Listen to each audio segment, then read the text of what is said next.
EUs förordning om krav på ökad transparens för politisk reklam har fått branschorganisationerna Sveriges mediebyråer och Sveriges annonsörer att larma. De har varnat för att lagpaketet i ett längre steg kan leda till ökad aktivitet av trollkonton på grund av att Meta och Google har stängt ner möjligheterna till att annonsera i politiska frågor.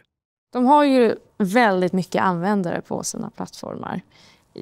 Kan man säga att de har liksom ett demokratiskt ansvar i det här? Det kan man säga.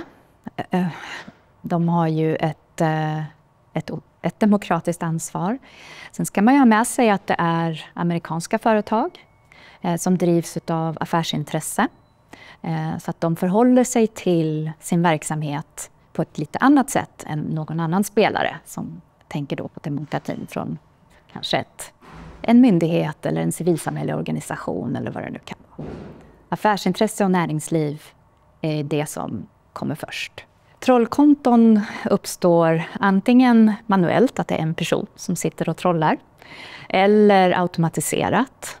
Vi har ju också sett till exempel att Ryssland använder sig av hela trollfabriker. Så det kan vara en individ, det kan vara grupper och det kan vara trollfabriker i stor skala. För att förklara trollfabriker, också väldigt intressant, att det är ju arbetare som är betalda, sitter i stora grupper, världen över kan det vara, på olika ställen och jobbar systematiskt, koordinerat, riktat och antagonistiskt. Trollkonton som vi säkert känner till, som vanliga användare i sociala medier, det är ju inte till för att man ska ha en genuin diskussion.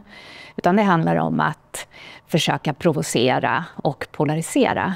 Och vi ser ju Ryssland som det dimensionerade hotet. Och det här är en av metoder och tekniker då som Ryssland använder sig av. Och om det ser ut i sociala medierna som att jättemånga människor pratar om samma sak, då kan man ju också känna som en vanlig användare att ja, men det där kanske är sant.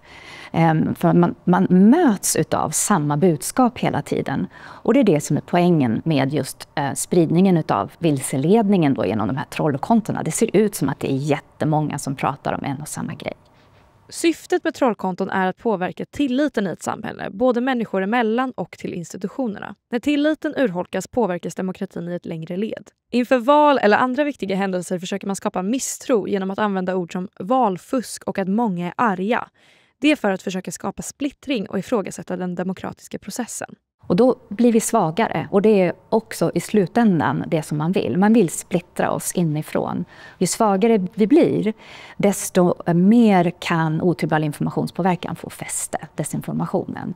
Så det här behöver vi kunna stå emot och det är ju Myndigheten för psykologiskt försvarsarbete att bygga motståndskraften, men det är det svenska befolkningen som är det psykologiska försvaret. Så vi gör jättemycket, men det är ju alla där ute som behöver kunna stå emot. Är det ett hot mot demokratin? Det är ett hot mot demokratin. Och det har jag varit inne på lite grann, just det här med tilliten. När man försöker urholka den i ett land, och det gör man 24/7, 365 dagar per år. Och det är en lågnivåfrekvens på påverkan. Och sen då vid särskilda händelser så ökar det. Och även lite som vi var inne på i början, då kan man kan aktivera cyberattacker. Och vad har plattformarna typ Meta och Google för ansvar i det här? De har väldigt stort ansvar i att skydda användarna mot till exempel då desinformation, vilseledning och propaganda. Och också stort ansvar i just transparenskravet. Och det kommer ju från EU det här då med att sociala medieplattformarna ska vara mer transparenta. Plattformarna har ju genom åren här behövt navigera EUs lagpaket som har kommit på plats långsamt men säkert de senaste åren. De har tagit fram regler och policies för att kunna möta det här. Och sen har de också, som i det här fallet då, med den här nya förordningen, så har de beslutat att stänga ner helt den politiska reklamen då, för att de känner att de inte kan möta upp.